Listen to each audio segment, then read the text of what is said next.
A huge welcome to the podcast, Alex. Alex is VP Engineering Practices, Education and Community Lead at JPMorgan Chase.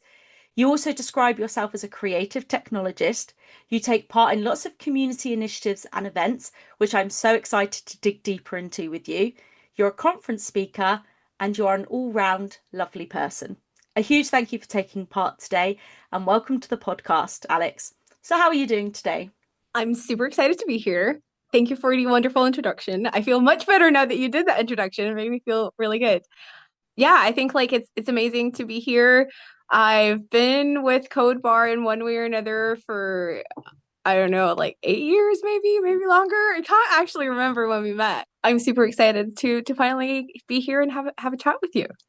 Yeah, I'm so excited you're here today. And exactly like you mentioned, this is one of those rare occasions where I have met you in person because a lot of the people I speak to just at Cobar in general, or, historically I've spoken to on the podcast, I've known them for years and years, but I've never met them in person. But you're one of those rare people that I have met in person. So it's so lovely to be chatting with I you. know. I think the first time we met was probably Uncode Bar London at the Twitter offices like years ago. So yeah, Yeah. it's been a while. It's been a while. Yeah. Was that 2015? 2016? I think so. I think it's like maybe about 10 years. So maybe it's more Yeah. than eight. Maybe. Yeah, yeah. And then obviously I saw you also in Glasgow when we did Unco Bar in Scotland as well. Yeah. Yeah. I have relocated, so I'm now in Scotland, not no longer in England. So yeah, Uncode Bar Scotland was closer to me than London would be. So Yeah. definitely. Yeah, yeah. Well, it's so lovely to have you here today. And I kind of want to start by taking you back to young Alex. Can you remember the time when your interest in tech started? So I can, and weirdly enough, it's something I do talk about a little bit when people ask me. And my mom was a computer operator long before it was cool. So I was probably about 3 or 4, maybe 5, when she would take me to work. She used to work for one of the biggest car manufacturers in Romania. I'm Romanian. I know you can't tell from the accent, but I am. And she used to basically like when she learned how to code, it was on paper. That's what they used to do in school.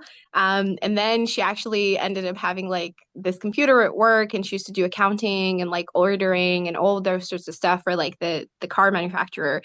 And I know that I used to learn the commands to go and bypass. So she used to have this operating system called Fox Pro, and you used to have a command to bypass and go out and be able to go and access games that were installed on the drive, and you could play the game. So that was the first bit of technology that I played with. Now, my dad was a mechanic, um, and I guess that STEM as a domain was around me all the time. I didn't really realize it was what it is. And I think like for the longest time, like I kind of dabbled in the humanities and like the tech side and the STEM side, but it was never kind of like one or the other. It was always kind of like together. So I think like I've been raised in a unique environment to make me interested both in the technology but also in the human side. That's so cool. For anyone who's not watching, if you're listening, I've just got the biggest smile on my face because that's such a cool story. And I know for me, I don't think I saw like a quote proper computer till I was like 8 or something. Like I was quite like, I'm going to quote older. So actually, that's so cool to have been like absorbed in technology actually from such a young age. And it also be your mum. I think that's like such a cool role model to have. Yeah. And I think like we didn't have a personal computer like at home until I was maybe like 12 or 13 maybe, and we had a family computer. Like it wasn't like each person with their own, right? So my mom used to work on the computers, but we didn't have a computer until like years and years later because like no one really did in Romania. Like it was just post-communist kind of like falling. It was like the 90s. We were still kind of like trying to catch up, which is in contrast to today where we're adopting far faster because we kind of like had a big burst and we had like fiber when like the UK didn't really have fiber because like we didn't have internet until we had internet. When we had internet, obviously you'll get the latest stuff to kind of like put the infrastructure in. And the latest stuff was fiber. So most of Romania has like super high speed internet. Like when I go home, it's so good. And then I come back to the UK home and it's like, oh, this is so slow. So it's like it's a very weird kind of like dynamic to be both in the East and the West, like as a person. And I've heard recently from a friend, there's like this community called Two Hearts, and it kind of it's that thing where you're not one thing and you're not the other. You kind of have two hearts from two different places that live within you. And I think that's like very, very cool. Kind of describes the way I feel. Yeah.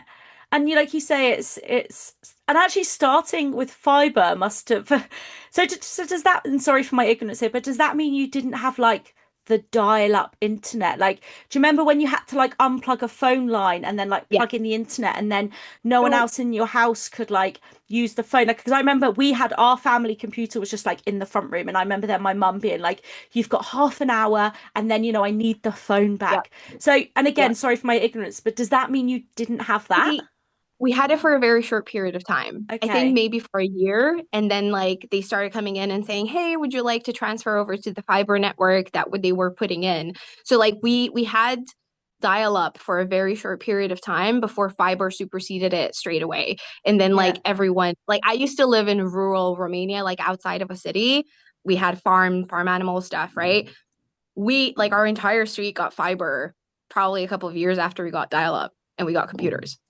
Like I mean that's the speed at which like it Yeah. moved. And then like over time, like the entire country started getting it because like it was just easier to just do that than put dial up and then have to replace it. So like Yeah. yeah, it's a very weird kind of like space where we were behind for a long time and then it exploded and we were ahead.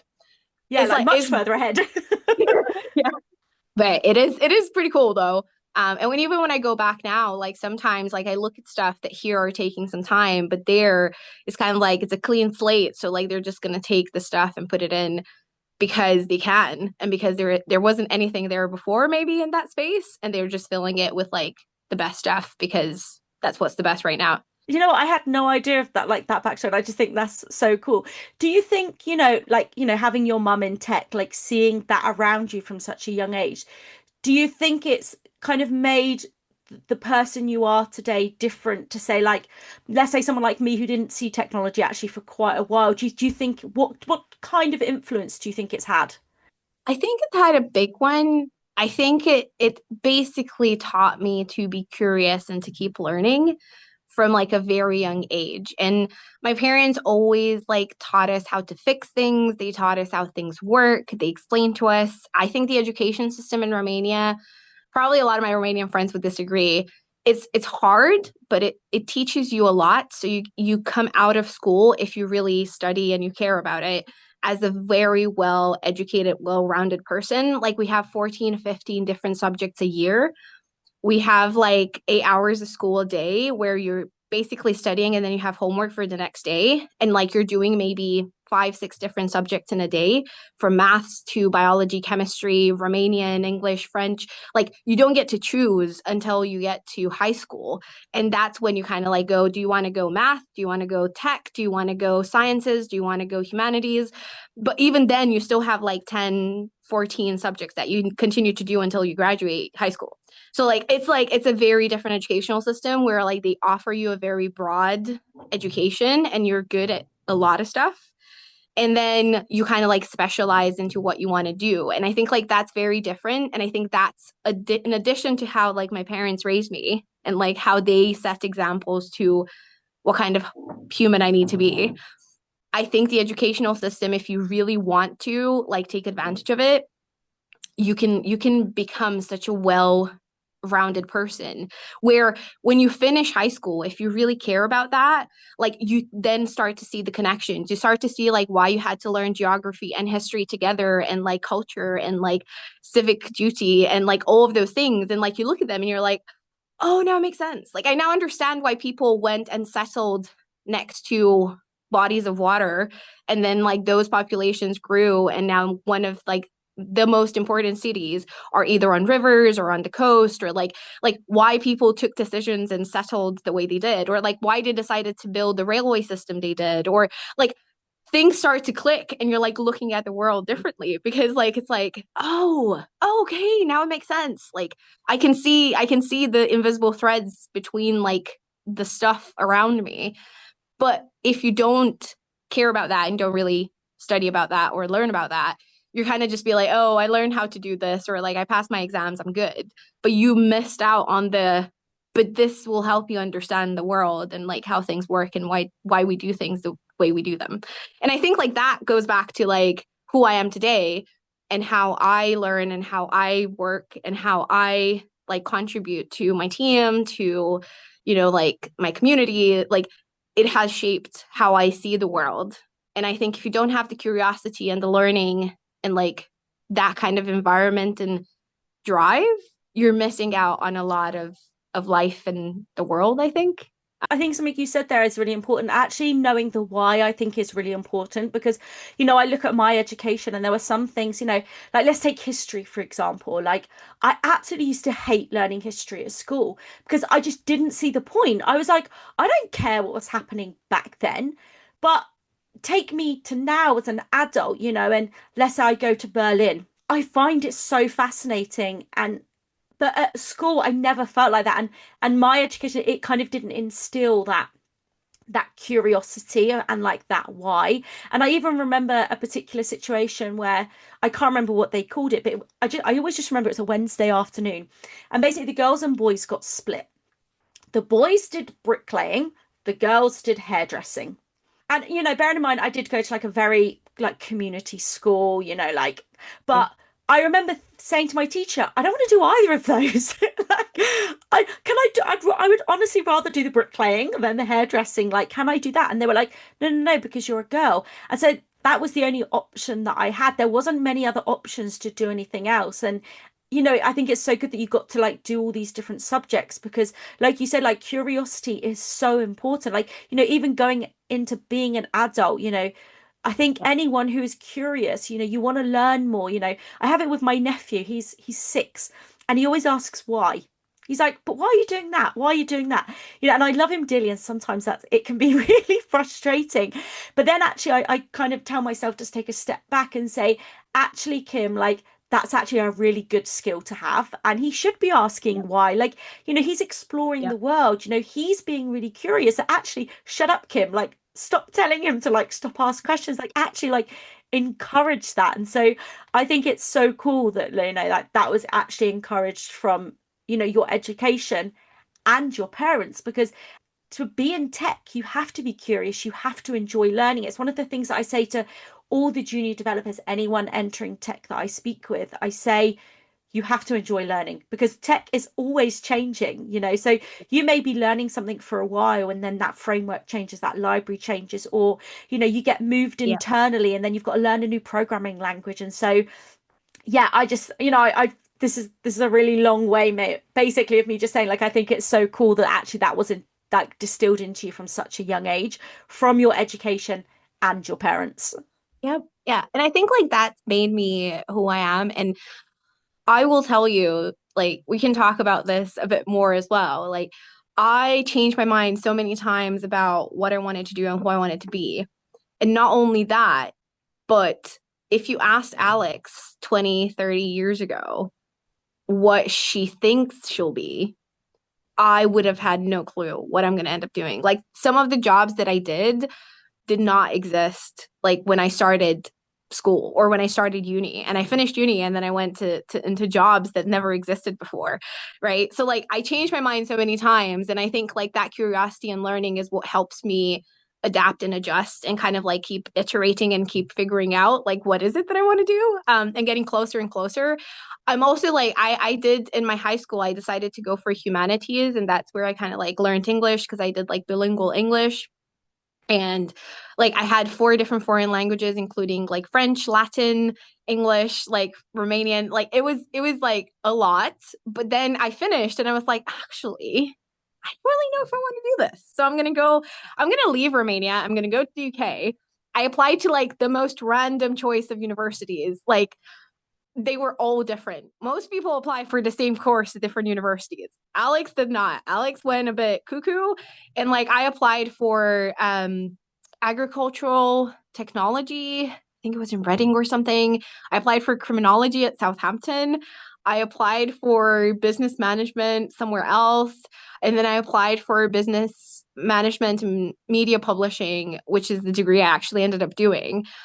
And then I realized that I want to do 2 degrees. So I did a double honors because I was like, I'm going to get bored.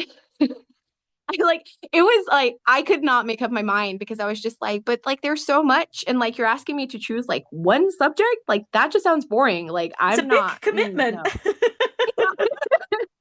no. So yeah, but then like a couple of years ago, my employer actually allowed me to go back and reskill and do a master's apprenticeship with Bath Uni in computer science because I was like, well, I've done the engineering stuff, but now I want to know why and I want to know the theory behind it. So I kind of need to go back to school and like do a computer science degree to like solidify that knowledge.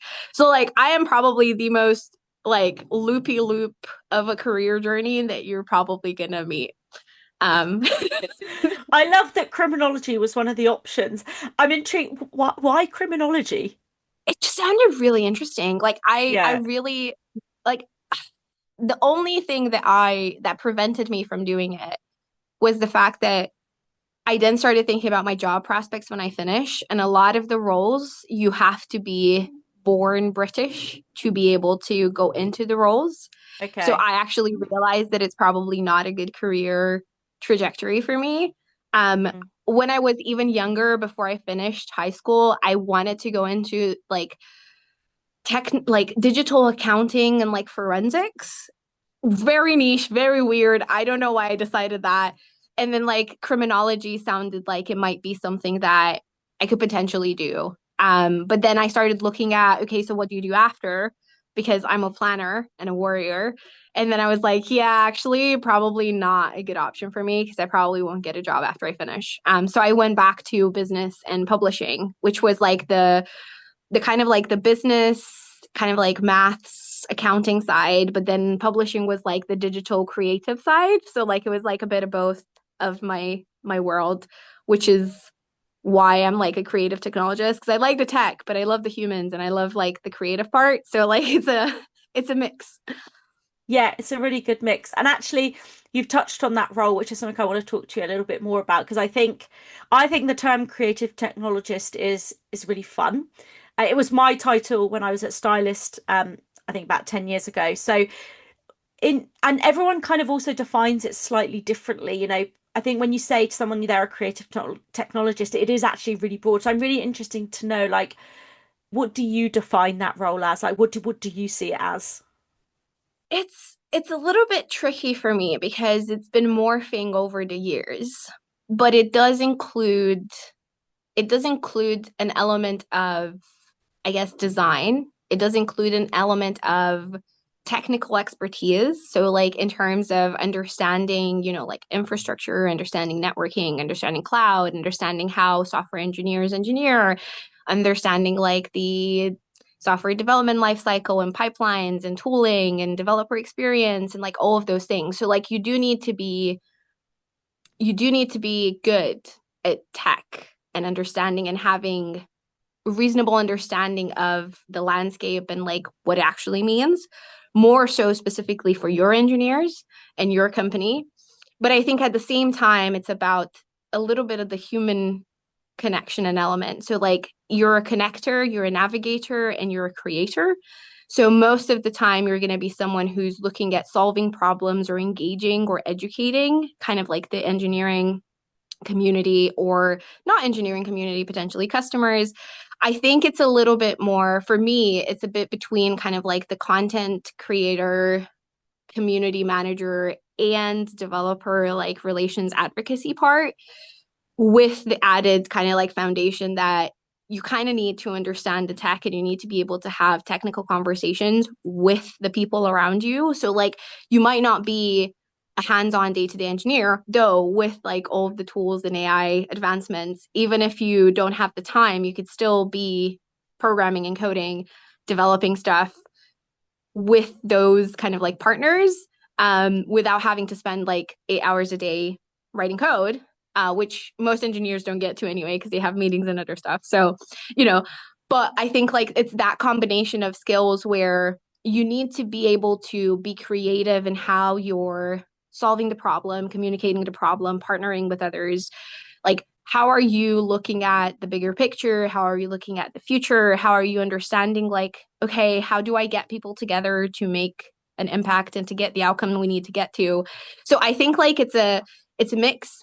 It probably is different from like 10 years ago when I started as an engineer, where I still was a creative technologist, but that was because I was working on like AI systems and like NLP and assistance before now, like when it's like oh kind of like everywhere and people are using them and seeing them every day and like they're so accessible. So like I started out working on that where I had to build skills for the agent assistant to be able to do things for our employees, and like no one really got to do that. And like I had to design the interface, I had to design the dialogue, I had to think about like what are the words that people are going to use, like how do we identify if someone's mentioning a ticket number, and like taking that, sending it to an API, bringing back the answer of like what's this ticket about, like do you want to update it. So like I had to design more than just code. I had to think about like the interaction and experience. And I think like that's what makes like creative technologists different, is that you're not just getting a ticket being like, right, I need to code this thing to solve this small problem. You're thinking about the wider impact and the wider integrations and the wider systems, and you're trying to figure out, right, how do I design this and how do I test this to make sure that what we're doing is scalable, sustainable, it's answering the why, it's doing the right things, it's not causing, like problems for other teams or for other users. Like it's all of that. It's the combination between a human and the tech, and thinking about, I guess, like thinking about it from different angles and trying to make sure that like you're not boxing yourself in into, well, actually, I could just do this because like fixes the problem. I don't need to think about, but what if someone comes tomorrow and wants to do something else? Like, will that still work? So I think like it is the creativity and like innovation side of like, does this need to be code? Is this a behavioral change? Is this a system change? How is it going to impact downstream, down the line, down 5 years from now? Like, it's all of that together. And I think like over the years, like my roles have really all been around that, whether I was in product, whether I was in like community, where I was in engineering, like I still needed to use the other skills and the other connections that I had before to make sure that it's kind of like it's coming together to give us the outcome that we want and the impact that we want, which is kind of like the end result. And I think that's such a lovely description, because it was one of the reasons I enjoyed being a creative technologist, because actually I realized I didn't just like being given a ticket and told to code this thing. I realized I had an opinion and I Yeah. wanted to actually I also wanted to have a say in the thing that I was building. And also, I find people fascinating. I find how people use products quite fascinating. Like I always think of someone like my mum trying to use like her iPad, like navigating a website. Watching my mum book a flight is the most stressful thing ever. But it really does do that. It for me it really did allow me to like have a say in that thing, and like you say, like dig deeper into the human side of the thing that you're building. You started to touch on it, and I thought it was quite a nice segue into the several different career journeys I would say you've been on during your 9 years at JPMorgan Chase. Yeah. Talk me through, because I think it's quite uncommon actually for someone to, be in the same company for such a long time, but actually change roles. So I'm really fascinated by that actually. So yeah, if you can, could you talk me through that long journey? So it doesn't seem that long to me, weirdly enough. That's great. I think I that's a sign of a really good company, actually, as if, it doesn't feel that long. So initially, I didn't plan to join or stay for a long time. I didn't think that finance, banks, these kind of companies were for me. I was wrong, because here I am, almost 10 years later. I I realized that I was maybe being a little bit judgmental before I joined, because like I had a preconceived notion of like the type of people or like the type of work that people do here. And it's nothing like that. I did realize that I don't like to be on the business side. So I don't want to be on like the finance customer facing side. I do want to be on like the supporting technology side. So I work in infrastructure platforms. It's like basically the underlining tech org that supports the business organizations. And I've been on kind of like the tech side for the like all of my career here. And I've discovered that this is where I want to be like over time. But when I joined, it was really cool because they had a program, I think they still have. It was called Tech Connect. And basically they took you through a boot camp where you got trained as a software engineer. You were not from a computer science background, but you had interests in engineering or computer science. So I had colleagues that were from like physics, maths, like loads of different types of like degrees. I was from business and publishing, but I was always interested in the tech side. So I did a lot of hackathons, community stuff, codebar, as you know, like outside of school. So I actually got offered a position to join as a grad software engineer. So that was like 10 years ago. And I started there. I then got to work because I was really interested. I said that I wanted to work on the digital assistant, basically the like chatbot that we were creating for our employees. And I was the first person in the UK to work on it. The rest of the team were in the US, and they built out a team in the UK with me, like around me, that we were all working on it from like the UK side. After that, I stayed there for a couple of years, and I realized that I wasn't growing. I was teaching and like I was sharing and I was kind of like coaching others to do what I was doing, but like it wasn't innovative, creative enough. So I was like, right, I probably need to change. I then got someone came to me and said, I have a role opening if you'd like to come and join us in kind of like the modernization community, like tech community building side of the world. So I was like, okay, that sounds cool. And I went there for another year and it was really good. But then I always wanted to move to Scotland. And I realized that like because I was in Bournemouth and I was starting to get like rooted there, I was like, I probably need to move. Now I had a few friends in Scotland that were kind of keeping me up to date with the roles. And I had them send me one over saying, hey, there's this product adoption lead role for cloud. This was probably 2020.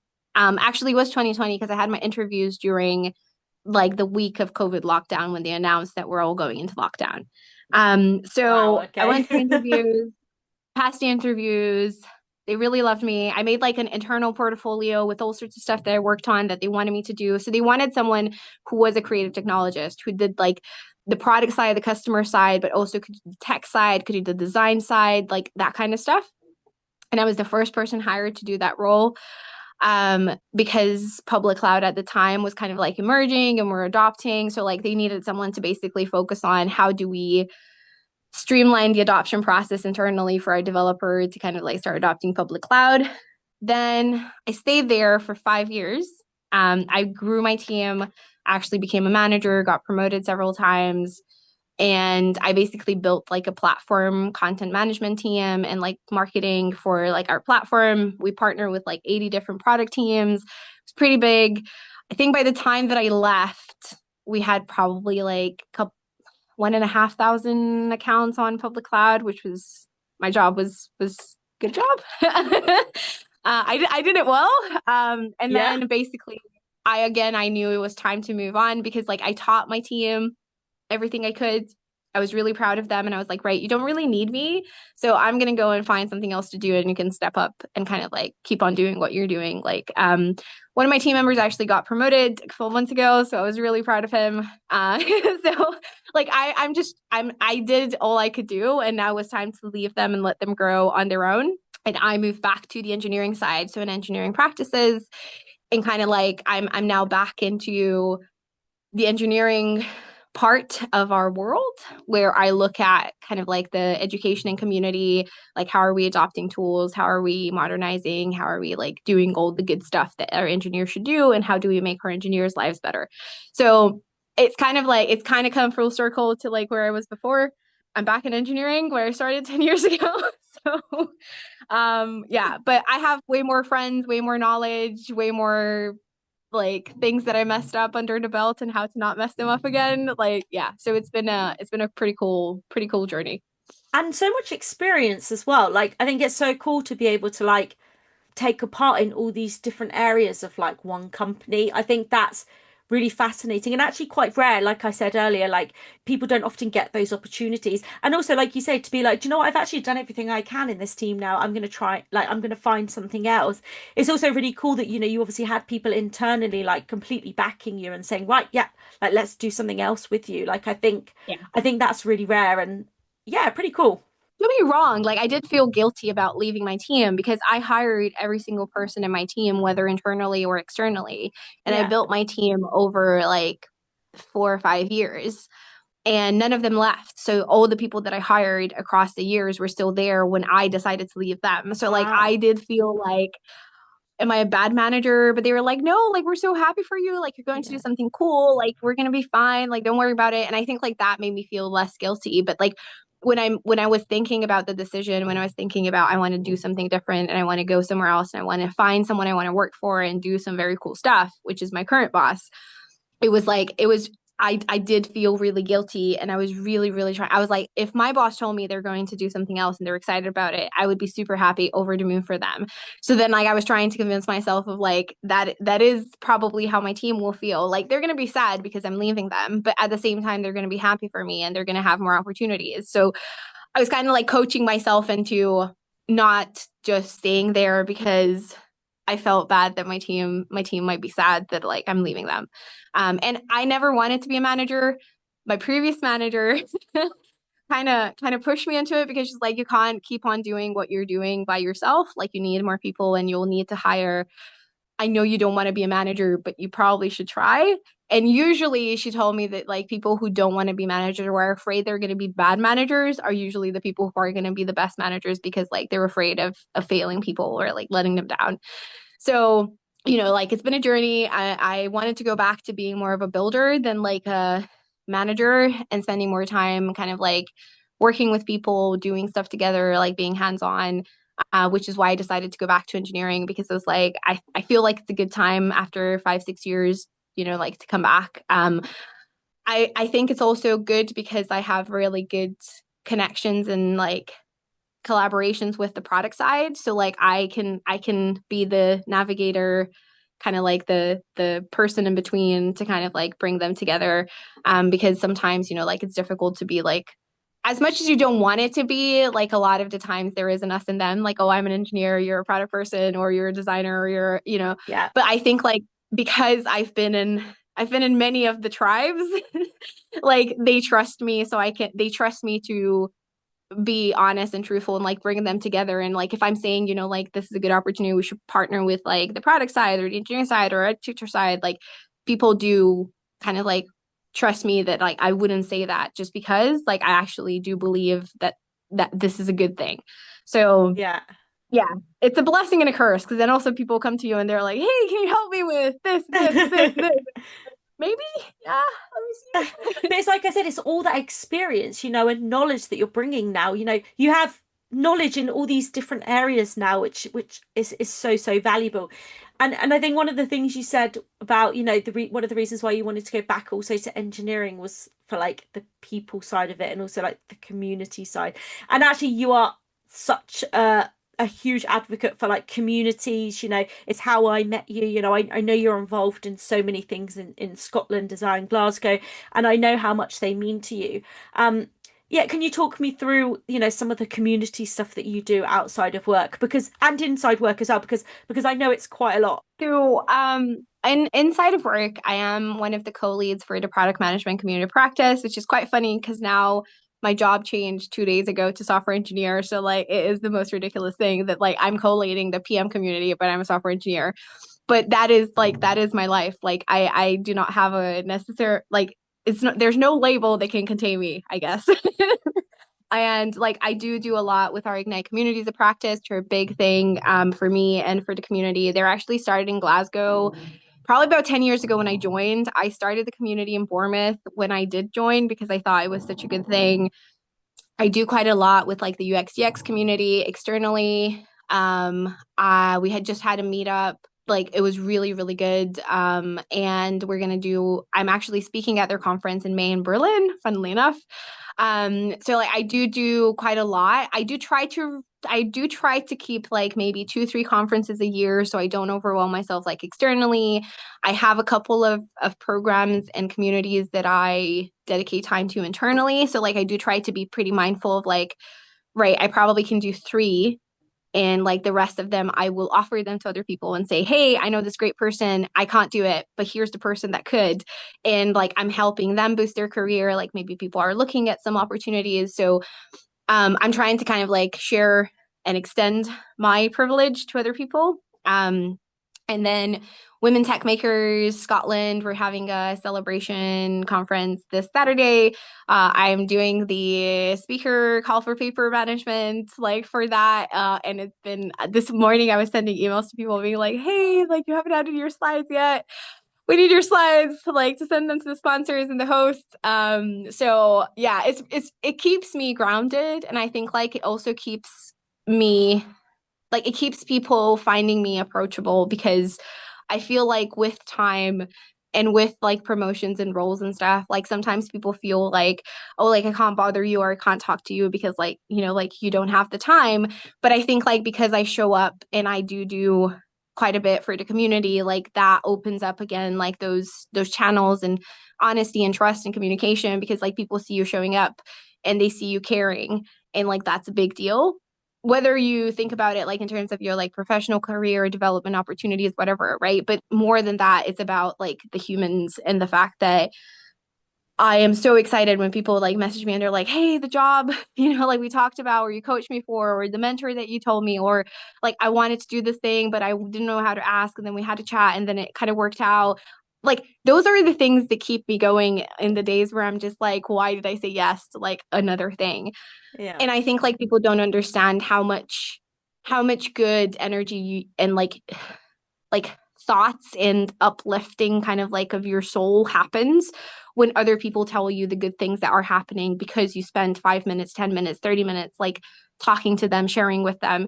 Like this is why we're doing the podcast, right? Because I want other people and you want other people to feel like life is not like one way linear road and it is 100%. fine, and you could come from wherever and end up having a fulfilled, happy, like great life where you're of service and where you're appreciated, or where you're finding your people.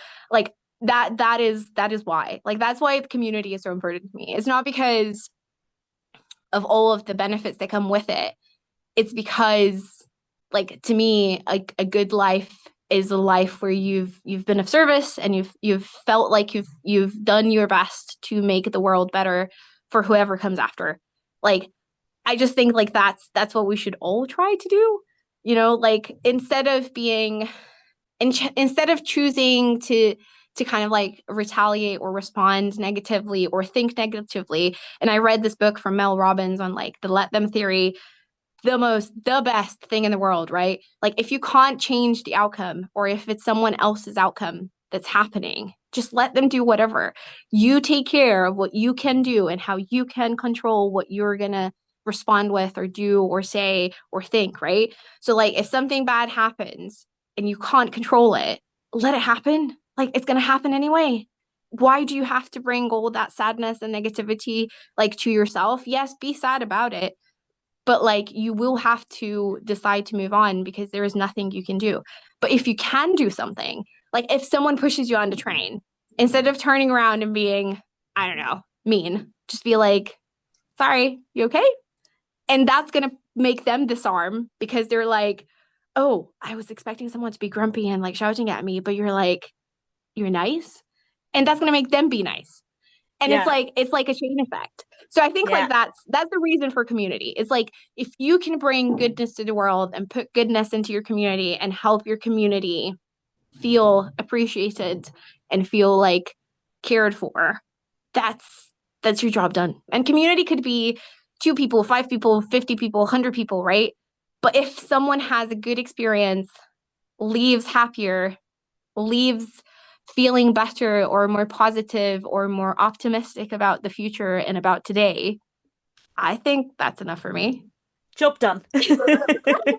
Oh, Yeah. you know what? I think that's such a lovely way to kind of wrap things up. But before I do, I've got one more question for you, which is, there's a lot of people listening to this who might be, entering tech for the first time, quite new into tech. They may be about to go to their first conference or their first meetup. For anyone who's about to specifically do that, you've been to lots of conferences and meetups. What advice would you have for that person about to attend their first one? I would say don't talk yourself out of it, whether it's actually getting the ticket, actually going out of the house, actually going on the train to go there, whether it's walking into that room and sitting down in the middle of the road, not the end, because then other people need to like ask you to get up to get there. But if that's your tactic for getting into chatting with people, that can work too. But like turning around to the person next to you and instead of staring at your phone or them staring at their phone, just being like, hey, this is my first time to conference. How are you doing? This is me. This is like, what about you? Like, or I heard this in a newsletter. Well, I read this in a newsletter that I read. Ask people like what their favorite breakfast food is. That is like a very weird but Ooh, cool question I to like ask that. people, right? Yeah, And it's like it's a non-heavy, pretty like fun, and like it kind of throws people off, and they're like, "Ooh, what breakfast do I like?" And it brings out the like the realness of the conversation. Like, yeah, sure, you can do the pleasantries of like, "Hi, Kim, I'm Alex. How are you?" Like, I've come yeah, from whatever, or like what do you or whatever, right? But then like if you ask them like a random question, like that's gonna make them have to be real, right? yeah, And like you're gonna go past that connection forming pretty quick. yeah, So I think like that's don't talk yourself out of it, whether it's actually going, actually getting the ticket, actually saying hi to someone, like actually asking them what their favorite breakfast is. yeah. I'm gonna say like for the event this weekend, we're actually doing a networking bingo card. So like we're actually giving people a bingo with like five boxes across and down, and they need to basically write one new person in each box to make a Oh, bingo line, and then they're gonna yeah, enter a raffle. So like for events, that's like a really fun, easy way to do it. The people who will be picked out of the raffle, like they get like Lego flower sets, which are pretty cool. So like you yeah, get to meet new people. Everyone's doing the bingo, so like you don't feel awkward about going and talking to people and being like, "Hey, what's your name? Like, do you have a dog or like a yeah, cat yeah, or do you read? So like that's kind of like to help people break the ice because sometimes technologists can be introverted and it can be a bit yeah. difficult. But I think like again, like that's the community human part, right? When we're designing these things, are we trying to encourage people to get the most out of it? And as like organizers, designers of conferences, community events, right? Communities, we do need to think about like, is there something else fun, interesting, more we could do to facilitate this? I You think I'm know, going to steal that that's idea. my I advice. now want to do it at Codebar Festival in a few weeks. So I think I'm going to steal So the if idea. it's a Clubhouse festival, you're Yeah, gonna get a bingo card. yeah. I can send you the template. But Yeah. yeah, how can people find you online, Alex? If they've listened to this and they're like, we need to connect, how can they find you? You can go to my website, Alex Radu, which is my surname, dot rocks. And that was the only like ending domain I could find. And you can connect with me on there. I think I have some stuff around like articles I've written, session I've done, LinkedIn, stuff like that. So you can reach out. I'm always happy to chat. And yeah, like thank you for having me. It's been really fun. And I hope you all have fun at Uncode Bar, Code Bar Festival, Code Bar workshops, all the code bars. Thank you. Uh, and I'll make sure to put everything in the video description. Thank you so, so much. And yeah, enjoy the rest of your day.